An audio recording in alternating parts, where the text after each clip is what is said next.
Hello बच्चों, welcome to the YouTube channel Mithila commerce academy. आज की क्लास में हम लोग फाइनेंशियल अकाउंटिंग के मोस्ट इंपॉर्टेंट थ्योरी क्वेश्चंस के बारे में डिस्कस करेंगे। तो आइए चलिए जानते हैं कि इस बार के एग्जाम के लिए कौन कौन से क्वेश्चन इंपॉर्टेंट होंगे। पहले कुछ पास्ट ईयर्स के क्वेश्चंस को देख लेते हैं। जैसे कि अगर आप 2016 में देखेंगे तो principle of accounting Garner versus Murray branch accounting का जर्नल एंट्रीज और रॉयल्टी अकाउंट आया था। रॉयल्टी अकाउंट में आपको जर्नल एंट्रीज बनाना था। और अगर 2017 की क्वेश्चंस को देखें तो इसमें एक डिफरेंस ये था कि टोटल 5 थ्योरी क्वेश्चन आए, जिसमें प्रिंसिपल ऑफ अकाउंटिंग दोबारा आया और उसके बाद हायर परचेज में हायर परचेजर के बुक में जर्नल एंट्रीज, डेप्रिसिएशन, रॉयल्टी और कंसाइनमेंट एंड स्टॉक का वैल्यूएशन करने के लिए आया था। 2018 में भी टोटल 5 थ्योरी क्वेश्चन आए, जिसमें definition of accounting, Garner versus Murray, foreign branch accounting के बारे में आपको बताना था, हायर परचेज और इंस्टॉलमेंट पेमेंट में क्या अंतर है, और कंसाइनमेंट में कंसाइनर का जर्नल एंट्रीज आया था। तो टोटल 3 साल के अगर आप क्वेश्चंस को देखेंगे तो लगभग सिमिलर है। जैसे कि गार्नर वर्सेस मर्रे 2 बार पूछा गया, और अगर आप ध्यान से देखें तो प्रिंसिपल ऑफ अकाउंटिंग को 2 बार पूछा गया। आइए अब 2019 के भी क्वेश्चंस को देखते हैं कि इसमें क्या डिफरेंस था। अक्सर हम सोचते हैं कि 2016 का क्वेश्चन 2018 में आता है और 17 का क्वेश्चन 19 में आएगा। चेक करते हैं। तो देखिए 2019 में प्रिंसिपल ऑफ अकाउंटिंग जो कि रिपीट हुआ, ब्रांच अकाउंटिंग में हेड ऑफिस के बुक में जर्नल एंट्रीज आया था। ये न्यू था। मेथड ऑफ डेप्रिसिएशन के बारे में आपको लिखने के लिए आया था, और इनकम एक्सपेंडिचर अकाउंट और रिसीट एंड पेमेंट अकाउंट में क्या अंतर है ये, और इंसॉल्वेंसी का आपको खुद से एक एग्जाम्पल देना था स्टेटमेंट ऑफ अफेयर्स बनाकर। तो टोटल 4 साल के क्वेश्चंस को हम लोगों ने देखा।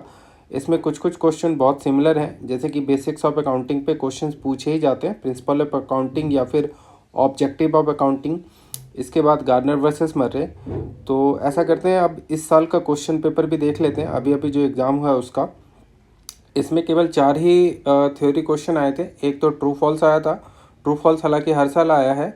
और इनडायरेक्ट एक्सपेंस को कैसे करके एलोकेट करते हैं डिपार्टमेंट अकाउंटिंग में, ये क्वेश्चन आया था।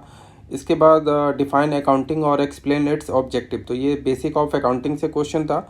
कंसाइनमेंट का जर्नल एंट्रीज फिर से कंसाइनर के बुक में आया था, और आपको गार्नर वर्सेस मर्रे को एक्सप्लेन करना था। तो ये हम लोगों ने टोटल 5 साल के थ्योरी क्वेश्चंस को देखे। अगर आप इन 5 साल के थ्योरी क्वेश्चंस को कवर करना चाहते हैं तो टोटल कितने क्वेश्चंस बनते हैं वो भी देख लीजिए। जैसे कि 25 क्वेश्चन बनेंगे। 25 क्वेश्चन में 4 क्वेश्चन तो आपके यूं ही हट जाते हैं, जैसे प्रिंसिपल ऑफ अकाउंटिंग हो गया, गार्नर वर्सेस मर्रे हो गया, ट्रू फॉल्स हो गया। तो इन सबको हटा दीजिए तो कॉमनली जो है 10-15 क्वेश्चन ही बनेंगे। यही 10-15 क्वेश्चन हर कोई कहता है क्या कि बहुत ज़्यादा वीवीआई है, मतलब वेरी वेरी इंपॉर्टेंट है। तो जनरली आप वीवीआई के पीछे मत भागिए, आप कोशिश कीजिए कि अपना सिलेबस जो है वो कवर करें। वैसे अगर मुझसे पूछेंगे कि कौन कौन से ऐसे चैप्टर हैं जो बहुत ज़्यादा इंपॉर्टेंट होंगे इस बार के लिए, जो हम लोगों को ज़रूर से करके जाना चाहिए, तो आप बेसिक्स ऑफ अकाउंटिंग को ज़रूर पढ़ कर जाइए। उसके बाद इस बार के एग्ज़ाम के लिए जो है बहुत ज़्यादा इंपॉर्टेंट रहेगा आपका फॉरेन ब्रांच अकाउंटिंग के बारे में, हायर परचेज और इंस्टॉलमेंट पेमेंट के डिफरेंसेस को भी पढ़ कर जाइए, और कंसाइनमेंट का जर्नल एंट्रीज भी आपको वापस से करके जाना चाहिए, क्योंकि हालांकि पूछ चुका है लेकिन कंसाइनर के बुक में पूछा है, हो सकता है कंसाइनी के बुक में आपको पूछ दे।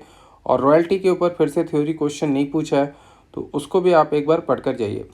और ज़्यादा कोशिश आप ये कीजिए कि यहाँ जो स्क्रीन पे आपको 25 क्वेश्चन दिख रहे हैं, इस 25 में से मैंने पहले ही कह दिया कि 5-7 क्वेश्चन ऐसे होंगे जो रिपीटेड क्वेश्चन हैं, उनको आप कट कर दीजिए, और जो बैलेंस क्वेश्चन बनता है उनको आप ज़रूर करके जाइए। जैसे कि एनपीओ के क्वेश्चंस बहुत कम आए हैं, 1 ही 2 बार आया है, तो एनपीओ का भी आप थ्योरी क्वेश्चन जो है वो बहुत अच्छे से पढ़ कर जाइए। तो आई होप इतना करने के बाद आपका एग्ज़ाम बहुत अच्छा होगा। तो thanks for watching the video. और फिर मैंने प्रैक्टिकल कौन कौन से क्वेश्चन इंपॉर्टेंट है इसके ऊपर भी वीडियो डाल रखा है, तो अगर आपने नहीं देखा तो उसको भी आप एक बार देख लीजिए। फिर आपको बहुत कुछ आइडिया लग जाएगा कि एग्ज़ाम में जाने से पहले किन किन चैप्टर को हम लोग बहुत अच्छे से करके जाएं। तो आज की वीडियो में इतना ही, और अगर कुछ मन में डाउट हो रहा है तो आप कमेंट करके पूछिए, मैं ज़रूर आंसर दूंगा। तो thanks for watching the video. We will continue in the next class. Thank you so much.